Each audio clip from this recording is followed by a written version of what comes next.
I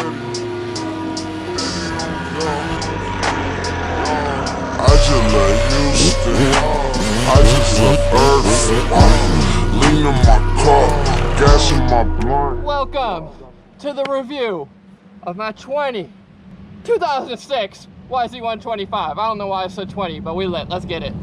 Yo, what is up, guys? It's your boy Laz, aka MotoBroo, and today we're doing a review of my 125 YZ 2-stroke, and it's gonna be flipping lit. Let's get it, gang. Alrighty, gang, so today we're gonna be reviewing this beautiful specimen of a bike. I'm gonna be telling you guys the ups and the downs of owning this bike, and if I like it. I've had this bike for about 3 months now, so I'm gonna give you guys my review. But let's hit this sand section.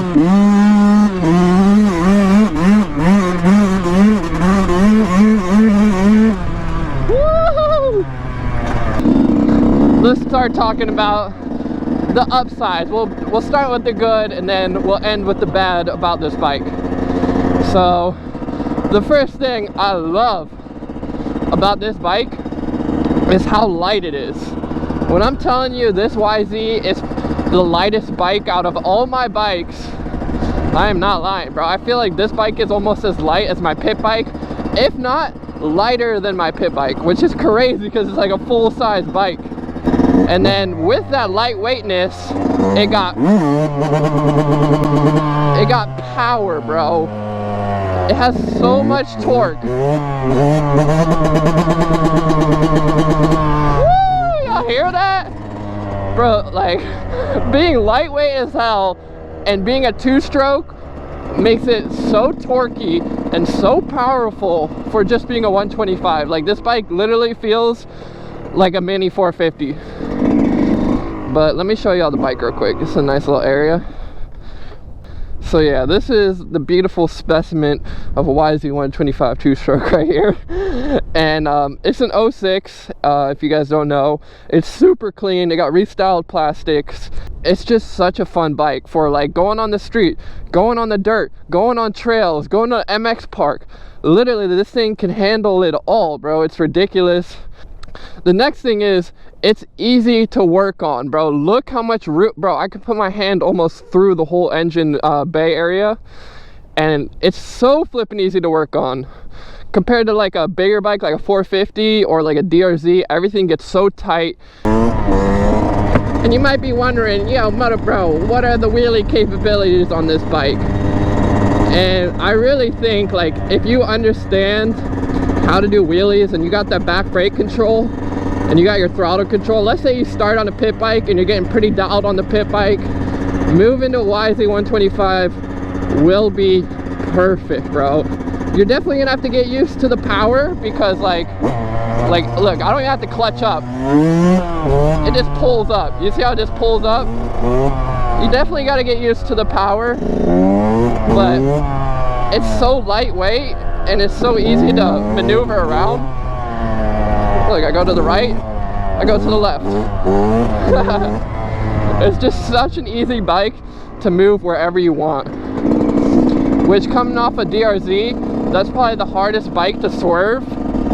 I really think the DRZs are one of the hardest bikes to swerve, not counting sport bikes. Sport bikes was like a whole nother level, but swerving a DRZ, it's so heavy with the Supermoto tires, it gets pretty rough.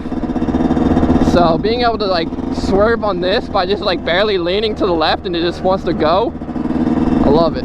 Alright, let's get into some of the downfalls. One of the main downfalls, it's not even a downfall, it's just the maintenance. You got to keep up with your maintenance. So you got to be doing your transmission oil, your spark plug, you got to be mixing gas, just little things, and you should be running super crisp.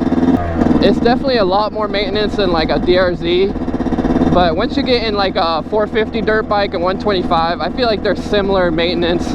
The 125 might be even easier to maintenance than a 450, but you're probably gonna have to do a little more maintenance on your 125 compared to a 450. But when you're doing the maintenance, it's easier on the 125 because there's so much room.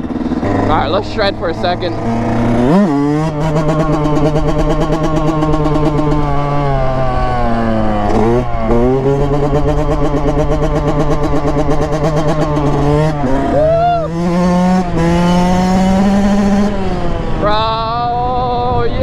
you, bro, this bike rips.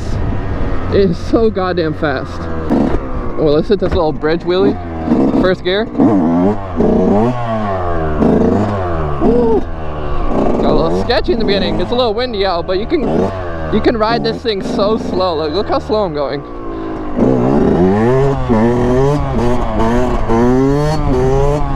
Like, you can literally go so damn slow.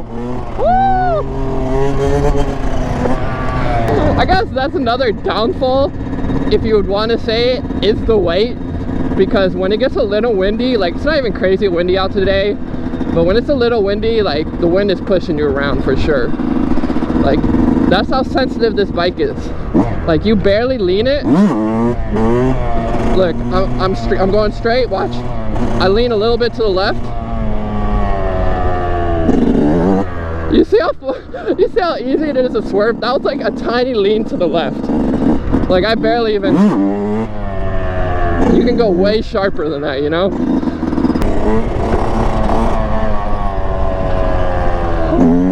Oh! You see how it gives that kick? You gotta be careful, bro, because this thing will boot you. If you ain't careful, that two-stroke power will boot you on your butt. Compared to a four-stroke, combos on this thing are definitely a lot harder. You can't really keep your throttle like steady. You always got to be chopping it a little bit, which is a little different than a four-stroke. Like, Supermans on a four-stroke are 100 times, actually 1,000,000 times easier than a two-stroke. But there's just something, if y'all have ridden a two-stroke, y'all know there's something about a two-stroke that, like, I don't know, bro, it's so fun. Like, you can literally go wherever you want. I love it, bro. It's freaking dope, man.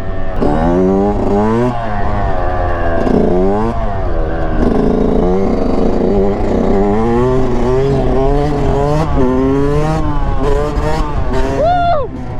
Yes, sir, bro. We were on the grass, onto the road, and then a freaking gust of wind just pushed me. Yo, peep out the back tire right now. I literally have like no tread on. Oh crap, I'm getting some of my chain lube is splatting onto my tire, bro. We don't want that. So this is my overflow tube. Let me show you guys real quick. This is my overflow tube for the gas. Usually it runs directly under the bike, below the shock, but I put mine all the way to the back, so when I'm wheeling I get no gas on my rear wheel, which can get very slippery. So gang, I'm gonna do a little walk around of my YZ125 just to show you how she's looking right now. This is after 3 months of owning this amazing bike. So let's get into it. I got the whole bike pretty much stock set up. That's how I want to keep it. The only thing that I might need soon is a new chain because it's sort of getting some kinks in it. But besides that, bro, look how pretty this bike is, dude. Look at the motor. Like, dude, you literally, for an 06, bro, this is over 10 years old. Think about that. This bike is over 10 years old and almost looks like a brand new 2021 YZ. It's just ridiculous. And they haven't, since 05, they pretty much haven't changed the bike at all. It's pretty much the same old YZ from 05 to 2021. So when I seen this bike, I was like, I gotta grab it, bro. And this being my first YZ ever, I am super excited. I pulled the trigger on this bike. Like, this thing is so much fun. I totally recommend it, bro. 9 out of 10 to get this bike. Even if you don't even pull like wheel skis and stuff and you just want to go on trails and hit like MX tracks, I feel like this is the perfect beginner bike for that too. So just enough power, super light. It helps you learn how to control the bike, how to maneuver the bike. I don't know, it's flipping dope.